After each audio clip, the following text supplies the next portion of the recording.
அன்பான நேயர்களே, இன்று நாம் சுத்த சாதகத்தின் 14வது பாடலை பார்க்க இருக்கின்றோம்.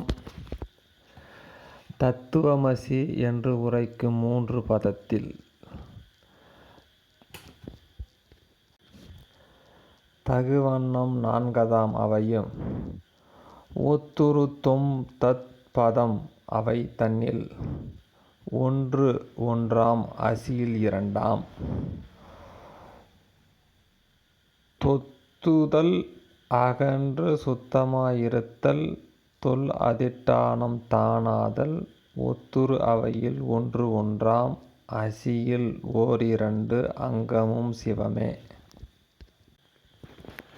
அதாவது முதல் வரியாக தத்துவமசி என்று உரைக்கும் 3 பதத்தில் தகு வண்ணம் 4தாம் அவையும், அதாவது தத்துவமசி என்று உரைக்கக்கூடிய அந்த மகா வாக்கியத்திலே 3 பதங்கள் இருக்கின்றன.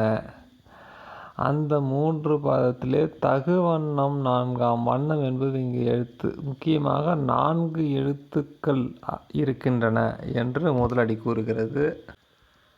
ஆக இரண்டாவது அடி ஒத்துரு தொம் தத் பதம் அவை தன்னில் ஒன்று ஒன்றாம் அசியில் 2ஆம், அதாவது கிரமமாக விசாரிக்கின்ற போது தொம்மு தத்து பதம் அவை தன்னில் ஒன்று ஒன்றாம் ஆகிய 4 பதங்களே தொம் தத் அசி என்கின்ற அந்த வாக்கியத்திலே தொம் பதம் தத் பதம் ஆகிய 2க்கு ஒவ்வொரு பதத்துக்கும் ஒன்று ஒன்றாக இரண்டு எழுத்துக்களும் அசியில் 2ஆம் அசி என்கின்ற அந்த 3வது பதத்திலே 2 எழுத்துக்கள் ஆக மொத்தம் 4 எழுத்துக்கள் இப்படித்தான் எடுத்துக்கொள்ளப்படுகிறது என்று கூறுகின்றார். ஆக 3வது வரியிலே தொத்துதல் அகன்று சுத்தமாயிருத்தல் தொல் அதிட்டாதம் தானாதல், அதாவது தொம்பதம் தத்பதத்துக்கு ஆகிய 2 எழுத்துக்கள் இருக்கின்றனவே, அந்த 2 எழுத்துக்களில் முதல் எழுத்தினுடைய விவரத்தை கூறுகின்றார். தொத்துதல் அகன்று சுத்தமாயிருத்தல், அதாவது ஆன்மாவானது அந்த பாசங்கள் அகன்று சுத்தமாயிருத்தலை முதல் எழுத்தும், 2வது எழுத்து தொல் அதிட்டானம் தானாதல், ஆக அந்த சுத்த ஆன்மாவையே தான் என்கின்ற விஷயத்தை சொல்வது 2வது எழுத்தும் என்று இந்த 3வது வரி கூறுகிறது. அடுத்தது 4வது வரி ஒத்துரு அவையில் ஒன்று ஒன்றாம் அசியில் ஓரிரண்டாம் அங்கமும் சிவமே. ஆக அந்த 3வது வரியில் சொல்லப்பட்ட விஷயம்தான் ஒத்துரு அவையில் ஒன்று ஒன்றாம், அந்த ஒன்று ஒன்றுன்றது 2, 2க்கும் 3வது வரியில் அர்த்தம் சொல்லப்பட்டு விட்டது. அடுத்து அசியில் ஓரிரண்டாம் என்பது அந்த அசி என்கின்ற பதத்துக்கு என்ன அர்த்தம் என்று கேள்வி கேட்கும்போது தான் 2ஆக சொல்கிறோம். அங்கமும் சிவமும், ஆ என்றால் அங்கமும் சி என்றால் சிவமும் ஆகிய இந்த பொருளை அவைகள் கூறுகின்றன என்று கூறுகின்றார். ஆக இந்த பாடலின் ஒட்டுமொத்தமான அர்த்தம், மகா வாக்கியத்தில் 3 பதங்கள் இருக்கின்றன. அந்த 3 பதங்களிலே 4 எழுத்துக்களை மட்டும் எடுத்துக்கொள்கின்றார்.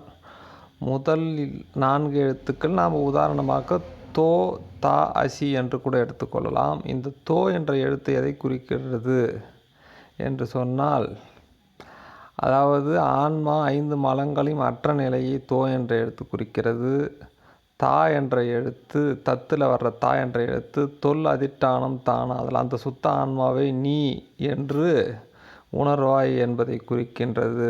அதுக்கடுத்த 2 எழுத்து ஆசி, இதில் ஆ என்பது அங்கம் என்கின்றதையும் சி என்பது சிவத்தையும் குறிக்கின்றது என்பது இந்த பாடலின் பொருள். ஆக திடீரென்று இந்த தத்துவமசி அல்லது தொம் தத் அசியிலே ஏன் இவைகள் எழுத்துக்களாகவும் அதுக்கு இந்த மாதிரி ஒவ்வொரு எழுத்துக்கும் பொருள் கொள்ள வேண்டும் என்று திடீரென்று சொல்கிறார் என்று கேட்டால், இதற்கு ஒரு நல்ல உதாரணமாக வள்ளல் பெருமான் உபதேச குறிப்பில் 49வது உபதேச குறிப்பாக சிவம் என்பதற்கு பொருள் என்று கூறுவார். சிவம் என்பதற்கு பொருள் சச்சிதானந்தம் என்றும், அந்த சச்சிதானந்தம் என்பது எது என்றால் சத்து சித்து ஆனந்தம் என்றும், இதிலே சிகாரமாகிய சிவம் என்பதிலே சி என்பது சத்து என்றும், வா என்பது சித்து என்றும், மா என்பது ஆனந்தம் என்றும் குறிப்பிடுவார்.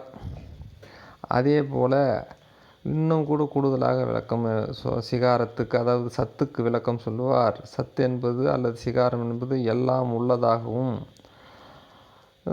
சித்து என்பது அதாவது சத்து என்பது எல்லாம் உள்ளதாக விளங்குவது என்றும், வா என்பது எல்லாம் விளங்குவதாக உள்ளது என்றும், மா என்பது இரண்டினாலும் நிரம்பிய இன்பம் என்றும் பொருள் கொள்வார். ஆக ஒரு நபர் முன்பெல்லாம் ஒரு மந்திரத்தை உபதேசமாக சொல்வார்கள். அந்த பார்ப்பதற்கு அது சில எழுத்துக்களால் ஆன மந்திரமாக இருக்கும். ஆனால் அதற்கு பொருள், அந்த எழுத்துக்களை உச்சரிக்கும் போதே அதற்கு மனதிலே வேறு ஒரு பொருளை அல்லது அந்த அச்சரத்துக்கான பொருளை ஞாபகப்படுத்துவார்கள். இங்கே சிவம் என்பது என்ன என்றால், எல்லாம் உள்ளதாகவும் எல்லாம் விளங்குவதாகவும் இருக்கின்ற அந்த சிவபெருமானால் ஏற்படுகின்ற ஆனந்தம் என்று இந்த சிவத்துக்கு பொருள் ஞாபகப்படுத்தி, சிவம் என்பது ஆனந்த சொரூபமாக இறைவன் என்று ஒவ்வொரு முறையும் சிவம் என்று சொல்லும் போதெல்லாம் மனசிலே அந்த பொருளை ஞாபகப்படுத்தி திரும்ப திரும்ப சொல்லி ஞாபகப்படுத்தி கொள்வார்கள். ஆக இதே முறையில்தான் இங்கே தத்துவமசி என்கின்ற அந்த எழுத்துக்கள் சொல்லும் பொழுதே நாம் அதாவது இந்த ஆன்மா, நம்முடைய ஆன்மாவானது 5 மலங்களை நிவர்த்தி செய்து கொள்ள வேண்டும்.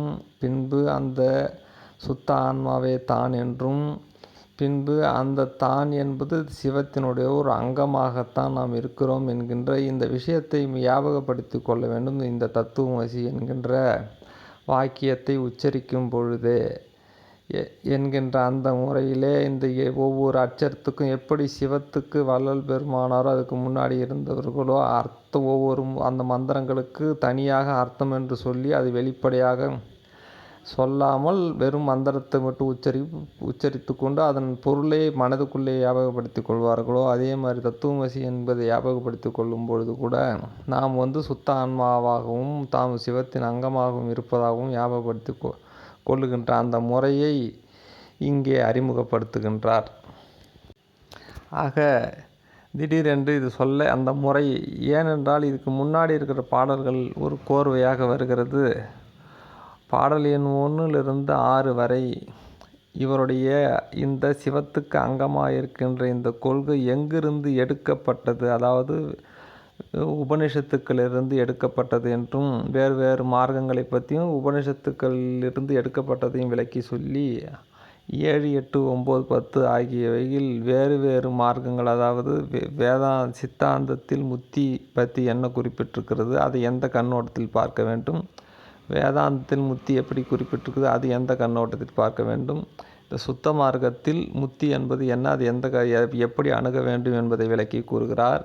அதுக்கடுத்தது 11, 12, 13 ஆகிய பாடல்களில் வேதாந்தத்தில் இருக்கக்கூடிய இலக்கணைகள், விட்டலட்சணை, விடாத லட்சணை, விட்டுவிடாத லட்சணை என்கின்ற கோட்பாட்டின்படி இந்த எப்படி அதை இந்த சுத்த மார்க்கத்தில் அணுக வேண்டும் என்று குறிப்பிடுகிறாக, முத்தி என்ற கோட்பாடுபடி 7, 8, 9, 10 பாடல்களை விளக்கி கூறுகின்றார். சுத்த மார்க்கத்தை விட்டலட்சணை, விடாத லட்சணை, விட்டுவிடாத லட்சணை என்ற கோட்பாடுபடி 11, 12, 13 விளக்கி கூறுகின்றார். இப்பொழுது இந்த மந்திர வார்த்தை அச்சரங்களுக்கு பொருள் கொள்ளுகின்ற இந்த கோட்பாடின்படி இந்த பாடலை விளக்கி கூறுகின்றார். ஆக இனி வரும் பாடல்களில் வினை கொள்கையின் அடிப்படையில் கூட விளக்கி கூறுவார். வேறு இச்சாசக்தி, ஞானசக்தி, கிரியாசக்தி அந்த கோட்பாட்டின்படி கூட இந்த சுத்த மார்க்கத்தையும் வேறு மார்க்கத்தோடு ஒப்பிட்டு விளக்கி கூறுவார். ஆக ஒவ்வொன்றாக பார்ப்போம். அடுத்த பாடலில் தொடர்வோம். நன்றி, வணக்கம்.